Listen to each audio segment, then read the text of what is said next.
So let's join our palms together and take a nice long slow deep inhale. Guru Brahma Guru Vishnu Guru Devo Maheshwara Guru Sakshat Para Brahma Tasmai Shri Gurave Namaha Tasmai Shri Gurave Namaha.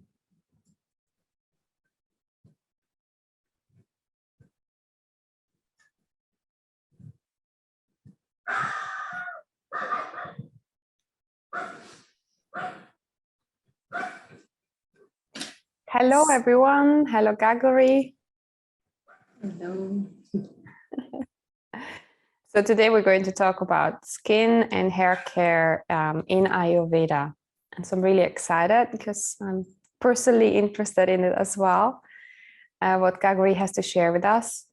And yeah, maybe let's start right away and talk about the different doshas and how it manifests in their skin. So how would the doshas manifest in the different skin types? Before we get into it, first I would give a little bit of what Ayurveda says about how we should work from the inside. So Ayurveda says beauty comes from within.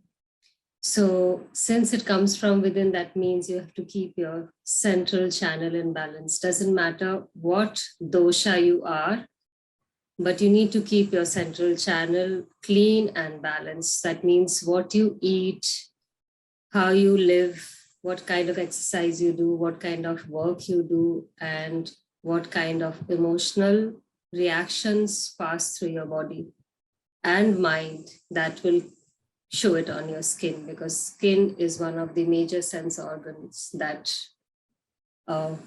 is seen by the outside world. But if you keep your gut clean, everything else will start to glow from within. But that doesn't mean that we don't work on the skin from the outside, but inside is more important. So because that will keep our nails, our hair, our skin, all of it glowing and healthy and shiny. So that's what matters mostly in Ayurveda. But since childhood, mom gave me many recipes and I still do those things till today. It's all in our kitchen. We don't have to go looking in the market for cleansers and artificial soaps, because it's all in the kitchen. So that's amazing. Yeah, it's really amazing what we have. I mean, the nature is so rich that what we have in the kitchen, I mean, it takes a little bit of your time, but not so much time that you cannot do it, because most of the time nowadays we are spending time on the screen and so distracted, looking at one video after the other video, some post after the other post.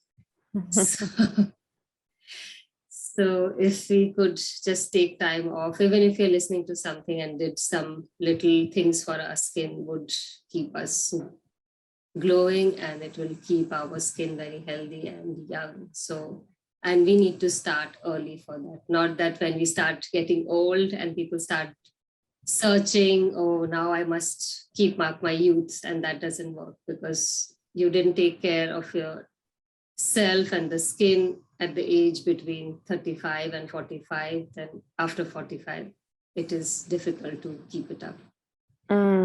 Yeah.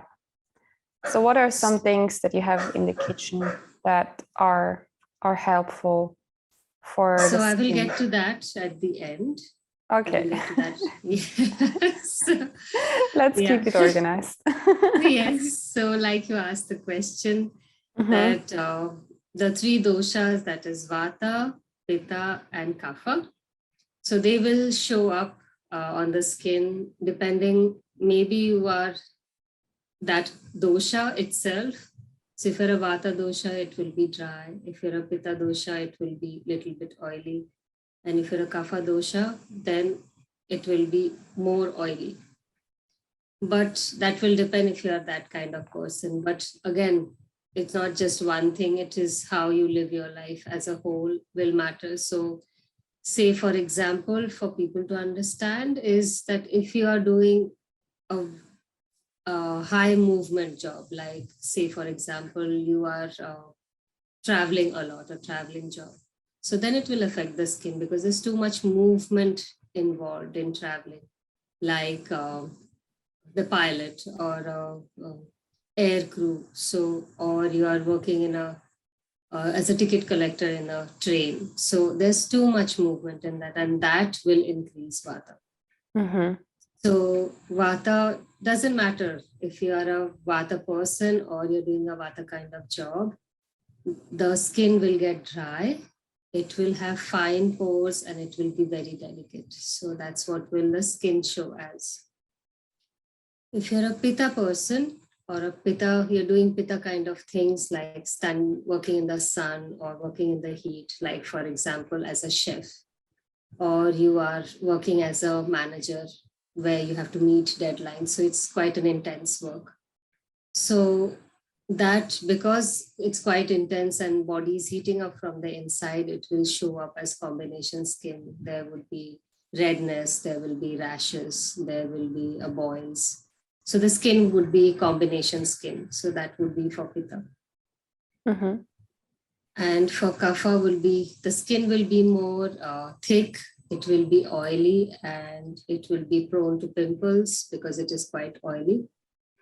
And so kapha will need to get to a drier side. And mostly if you put on weight, that is when the kapha is increasing, or you're not doing much movement, that's when kapha is increasing. Or you're a kapha kind of person, then the skin will be thick, oily, and the pores will be bigger, there will be more blackheads. So this is what it will show in vata, pitta, and kapha. Good. And so let me see, how would each dosha care for their skin? So if I would talk about each dosha, then it will be quite big. But as since childhood, mom always gave oil, and always it was different oils in different seasons. So you must change the oil according to season. Like for summer, it was always coconut oil. Yeah. So it doesn't matter what kind of skin you have, you can, for all doshas, coconut oil is like the best oil. So you can apply that. So for vata can do it every day. Pitta need to do 2 to 3 times a week, and kapha once a week, because there's already oil in their skin.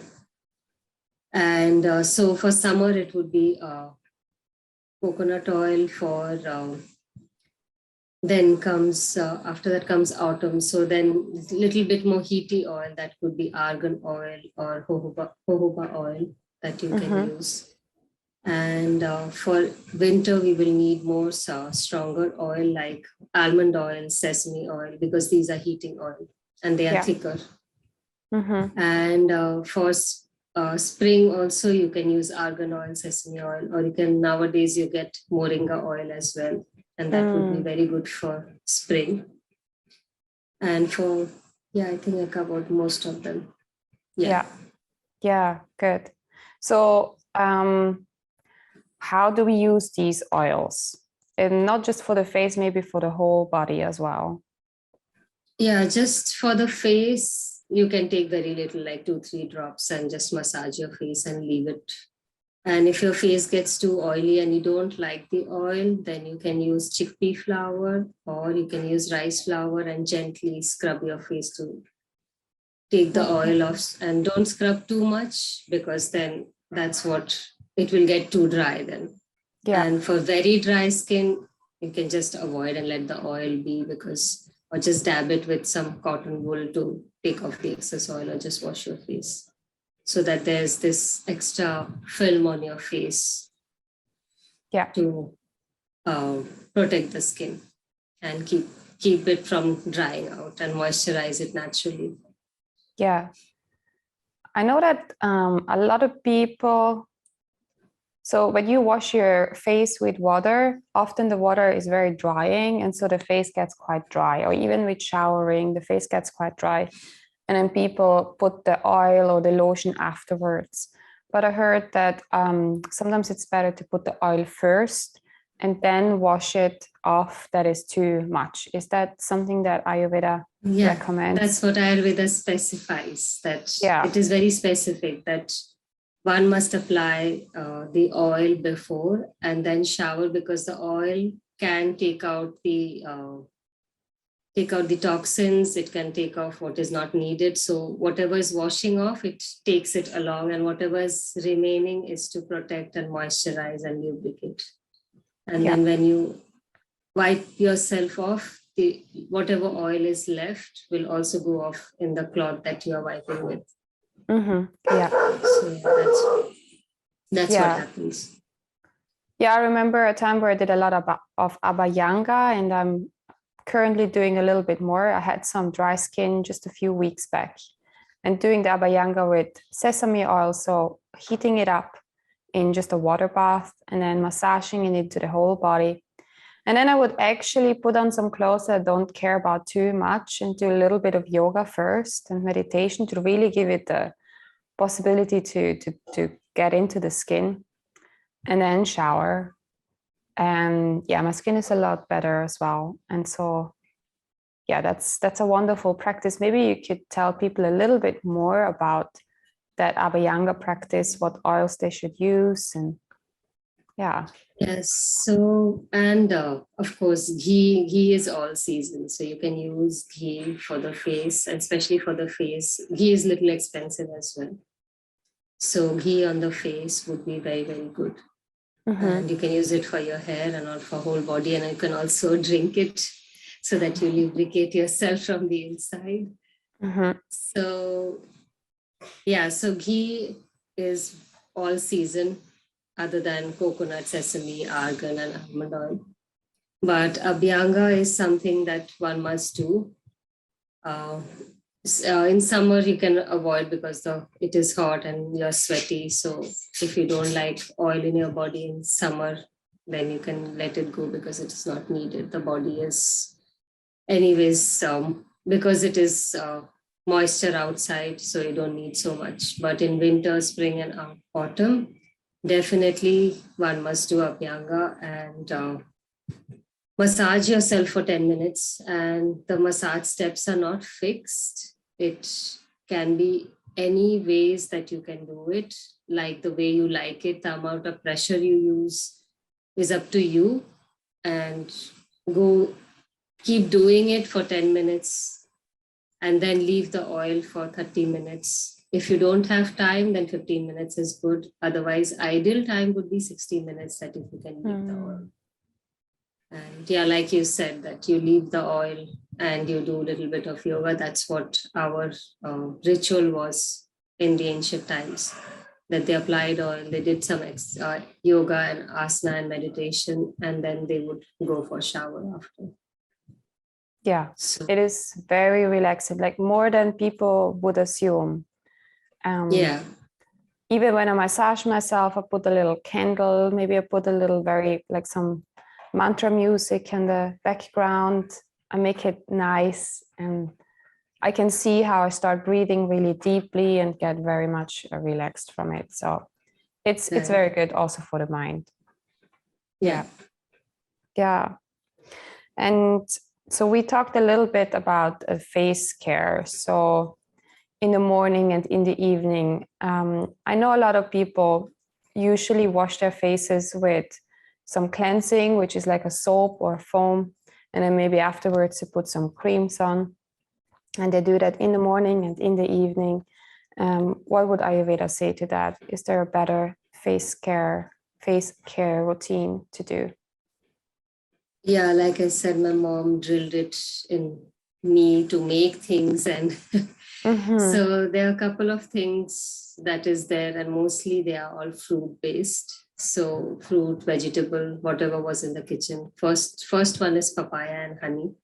So when Mhm. you're eating papaya, till today, it's just a habit now. Like whenever I'm eating a papaya, I'll keep one piece in the plate last. Mhm. And then I'll add honey to it and mash it and apply it on my face.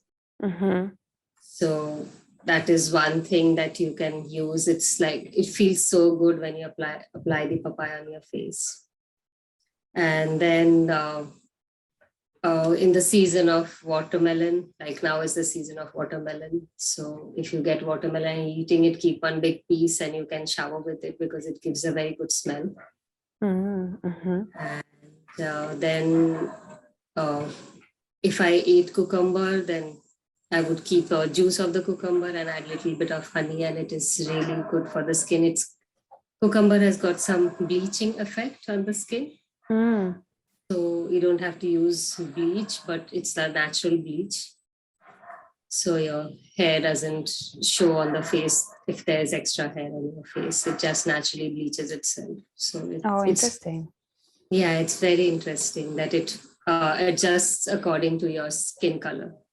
Mhm. Mhm. So that's what I did since childhood with mom. And then ultimately it is turmeric and milk that she would give, but many people don't use milk these days. So if you don't use milk, you can use coconut milk or almond milk and little bit of turmeric, not too much because too much turmeric is excess is not good and turmeric is quite heating.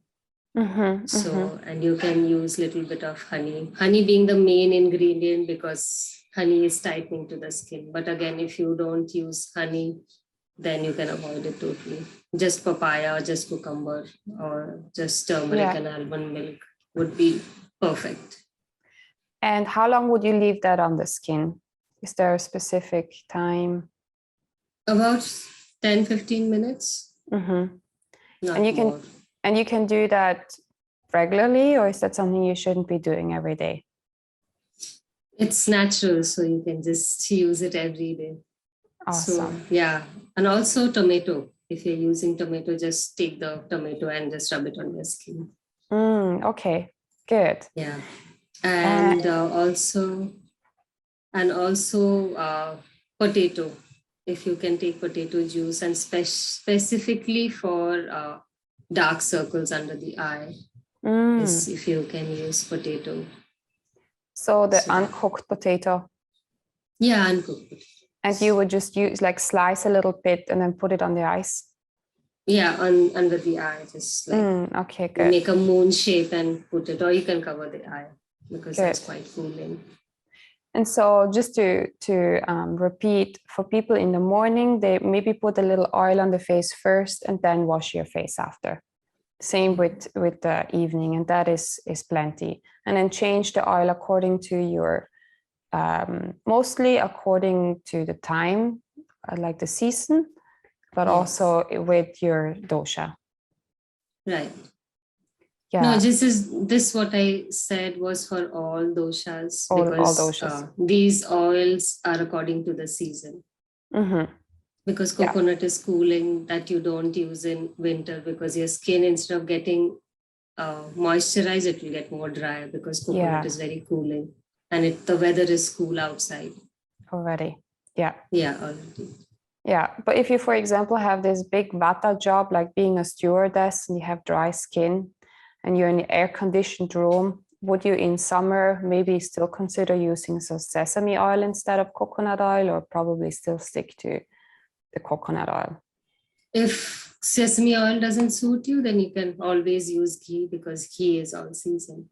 Ah, yeah. Okay, so that would be a good Yeah. alternative. Also, almond oil.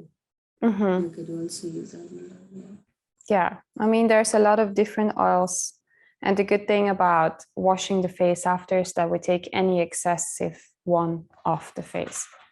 Right. Yeah. Um, good.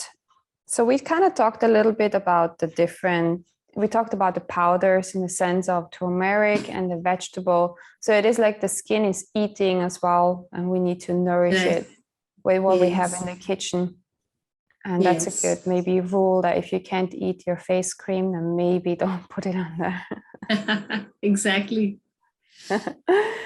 Is there any other herbs that you, or the powders that you, spices that you would use apart from turmeric? Not really, not for the face. Yeah. No. And as a cleanser, instead of buying the cleansing milk from the market, the best would be to use milk, like how you use cleansing milk to clean your face.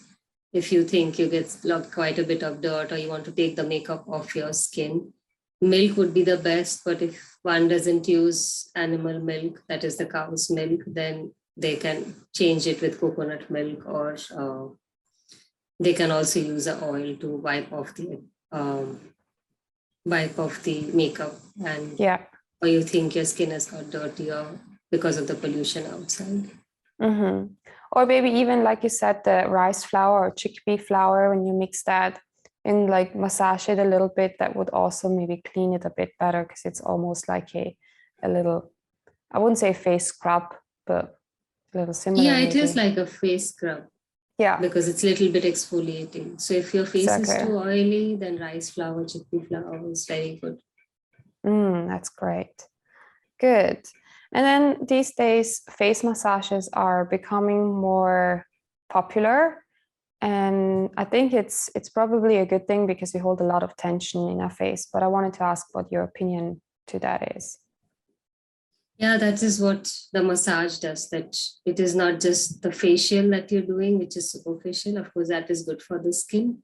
But if you massage the face with the oil, and if you can go slow on it and go into the muscles, and that's what will take off the tension, and it will keep off the wrinkles as well. So yeah, that's what the face massage does. If you can use your fingers and thumbs and use the pressure that you like, will actually rejuvenate the tissues underneath the skin. Yeah, good. And again, it's also relaxing. Yeah, you feel quite sleepy after. Yeah, it's good to fall asleep after. Yeah. Good. Is there anything else about the skin that we haven't mentioned yet before we maybe move on to hair? No, not really. I think we have covered all. Yeah, and if people want to use toner, then toner would be rose water, if they can find. Yeah. Okay. Yeah, that's very good. Especially maybe also, I had one when I was in Mexico in summer, and it was really refreshing and also a little cooling, I felt. Yes. It's very nice. Yeah, and smells good, so everybody likes it. Yeah, it smells really nice. Yeah. Yeah, because in the school, when we do the face massage, it's always cleaning with the rose water. And everybody loves it. Yes. Yes. And then also to tighten the skin, you can use fresh aloe vera gel. If your skin is combination and it breaks out in rashes, and that's what aloe vera would do. Fresh aloe vera gel, if you can grow aloe vera in your house or in your garden. So, yeah. That would be very good. Is there any other essential oils that you would use, or tell people that maybe they should do a little research and then add some essential oils to the oil that they use for their face? Or do you think pure is best? Pure is always the best, but if people like using that, then they can find some natural essential oil. Again, rose would be quite good. Yeah, and just add that. And also rose hip oil is very good. Yeah. Yeah. Yeah. Sometimes like the smell of lavender or chamomile or something like that. Ilang-ilang. But yeah, but they are quite strong, I think so. So we have to dilute it with some other oil. Yeah, together with the face oil. Yeah. Good. And then maybe let's move on to hair. How do we care best for our hair, and how do the doshas manifest for different hair types? So different hair types, Vata will have dry, frizzy, thin. So these will be the hair type of Vata. For Pitta would be straight, not so thick, not too thin, because it's in between, and it will be oily. And kapha will have thick and very heavy, and it will be difficult to manage because it's quite heavy. So this will show up, but then again, hair is how you treat yourself from the inside, because it is a byproduct, a healthy byproduct of the bone tissue. So how your bone is functioning, that's how your hair will show up as. So if your bone is doing good, the things that you eat, and if it is nourishing the bone tissue, your hair will be healthy. So, and yes, of course, one must apply oil regularly on the hair, because that is needed. In the West, very few people apply oil, and that is not a ritual in the West, and not many people use it, but it is something which is very good, because when you apply oil on your hair and you massage your head at least once a week, it oils the scalp, and of course gets into the brain. And it is also a good thing for if people get into dementia or forgetfulness, or you're thinking too much. So these are the things that can be weeded off if you use oil in your hair. That is why we used oil in India. Yeah. So I know that a lot of people with using oil, they wouldn't quite know, because we would maybe think, okay, just for the ends, but we are speaking about putting it on the scalp and the whole hair. Right. And maybe you could explain a little bit on how people do that. Do they do that when the hair is fresh, or before washing it? How long should they keep it in there? How does that work? In India, we never washed off our hair, because it's always oily. It is just the modern thing now. It was always oily. So you apply oil, and once in a while you washed it because you needed to go somewhere, or it was already many days with the oil. So that's why you washed it. And after washing again, we would apply oil. So it was always oily. And then you tie your hair, and that's how you kept it. But nowadays, in modern times, it's like, oh, I have to always wash it, and I always have to look fresh, and it has to always look beautiful. So we avoid oiling the hair. But if you can apply oil in the night, before going to sleep, is not advised in Ayurveda. But during the day, if you can apply oil and leave it overnight and wash it off the next day, it would be ideal. Or if that is also not possible, then wake up in the morning and apply and massage your head first thing in the morning, and then leave it on for an hour or so, and then wash your hair. So that would keep your hair very healthy. Yeah, I think, yeah. No, go on. Go ahead. I remember when I first started doing that, I had a lot of difficulties. That was also in high school, before I knew about Ayurveda. I just heard that olive oil is good for the hair. And then I would have difficulties to wash the hair, that afterwards it wasn't oily. It would take me a few washes to get the oil out. Also because, here it's not really acceptable to walk around with very oily hair. Is there a specific way to wash your hair so that you can get the oil out without actually overdoing it and drying it out again? Or do you say just embrace the oily hair? Ideally, it would be embrace the oily hair, but if you can apply this shampoo first, and then put water, the oil will just go off very quickly. If your hair is too oily. Otherwise, little water and little shampoo will anyways take off the oil. Yeah. And how much oil would one add into the hair? Is this like a full hand, or just a little bit, or full? It depends on the length. It depends on the length and the thickness. Yeah, but it can be fully oily. Yeah, it can be fully oily. But the ends doesn't matter so much. It's the scalp where you need to apply the oil. And what kind of oil should people use? So again, general oils are coconut, sesame, and and then in Ayurveda we have a whole list of oils like the Brahmi oil, then Bringraj, and then Amla. So these are the oils that we have in Ayurveda, but you can use sesame and coconut if that is available to you.